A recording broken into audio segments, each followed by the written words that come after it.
ABP आनंद एगिए थाके एगिए राखे। साथियों, हमारी सरकार ने प्रयास किया कि देश के किसानों को फसल की उचित कीमत मिले। हमने लंबे समय से लटकी स्वामीनाथन कमेटी की रिपोर्ट के अनुसार लागत का 1.5 गुना एमएसपी किसानों को दिया। पहले कुछ ही फसलों पर एमएसपी मिलती थी, हमने उनकी भी संख्या बढ़ाई। पहले एमएसपी का ऐलान अखबारों में छोटी सी जरा जगह बनाना खबर के तौर पर आप छपता था, किसानों तक लाभ नहीं पहुंचता था, कहीं तराजू ही नहीं लगते थे। और इसलिए किसान के जीवन में कोई बदलाव ही नहीं आता था। हम आज एमएसपी पर रिकॉर्ड सरकारी खरीद कर रहे हैं। किसानों की जेब में एमएसपी का रिकॉर्ड पैसा पहुंच रहा है। जो आज किसानों के नाम पर आंदोलन कर रहे हैं, वो जब उनका समय था तब चुप मार करके बैठे हुए थे। ये जितने लोग आंदोलन चला रहे हैं ना, ये उस सरकार के हिस्सेदार थे, समर्थन करते थे। और यही लोग स्वामीनाथन कमेटी की रिपोर्ट के ऊपर बैठ गए थे, सालों तक बैठ गए थे। हमने आकर के निकाला, क्योंकि हमारे दिल में किसान की जिंदगी को भला करना, कल्याण करना, ये हमारा जीवन का मंत्र है, इसलिए कर रहे हैं। साथियों, हम इस दिशा में भी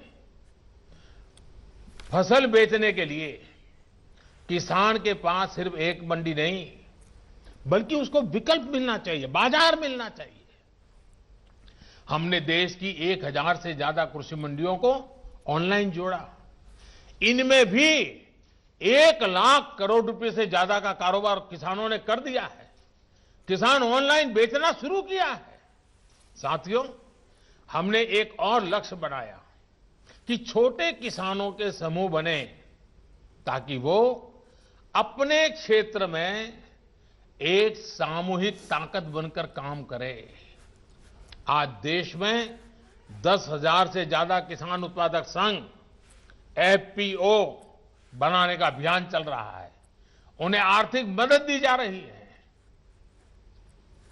अभी हम महाराजगंज के राम गुलाब जी से सुन रहे थे, 300 के करीब किसानों को इकट्ठा किया है उन्होंने, और पहले की तुलना में 1.5 गुना भाव से माल बेचना शुरू हुआ है। एफपीओ बनाया उन्होंने, वैज्ञानिक तरीके से खेती में मदद ली, और आज उनको फायदा हो रहा है। साथियों, हमारे कृषि क्षेत्र की सबसे बड़ी आवश्यकता है गांव के पास ही भंडारण, कोल्ड स्टोरेज। इसकी आधुनिक सुविधा कम कीमत पर हमारे किसानों को उपलब्ध हो। हमारी सरकार ने इसे भी प्राथमिकता दी। आज देश भर में कोल्ड स्टोरेज का नेटवर्क विकसित करने के लिए सरकार करोड़ों रुपए का निवेश कर रही है। हमारी नीतियों में इस पर भी बल दिया गया है कि खेती के साथ ही किसान के पास आय बढ़ाने के दूसरे विकल्प भी हो। हमारी सरकार मछली पालन, पशुपालन, डेयरी उद्योग, मधुमक्खी पालन सभी को प्रोत्साहित कर रही है। हमारी सरकार ने यह भी सुनिश्चित किया कि देश के बैंकों का पैसा देश के किसानों के काम आए। 2014 में जब हम पहली बार सरकार में आए और शुरुआत थी हमारी, 2014 में जहां 7 लाख करोड़ रुपए का प्रावधान एक किसानों के लिए किया गया था, धन के लिए, वही इसे अब करीब 14 लाख करोड़ रुपए यानी 2 गुना किया गया है, ताकि किसान को कर्ज मिल सके। बीते कुछ महीनों से करीब 2.5 करोड़ छोटे किसानों को किसान क्रेडिट कार्ड से जोड़ा गया है, और अभियान तेजी से चल रहा है। हम मछली पालकों, पशुपालकों, उनको भी किसान क्रेडिट कार्ड दे रहे हैं। ये लाभ उनको भी अब दिया जा रहा है। साथियों, हमने इस लक्ष्य पर भी काम किया, खेती की दुनिया में क्या चल रहा है, इसके लिए देश में आधुनिक कृषि संस्थान हो, बीते वर्षों में देश में अनेक नए कृषि संस्थान बने हैं, कृषि की पढ़ाई की सीटें बढ़ी हैं और साथियों, खेती से जुड़े इन सारे प्रयासों के साथ ही हमने एक और बड़े लक्ष्य पर काम किया। ये लक्ष्य है गांव में रहने वाले किसान का जीवन आसान हो।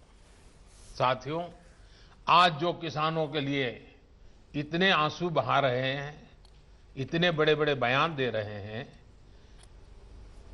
बड़ा दुख दिखा रहे हैं, जब ये लोग सरकार में थे तब इन्होंने किसानों का दुख, उनकी तकलीफ दूर करने के लिए क्या किया, ये देश का किसान अच्छी तरह जानता है।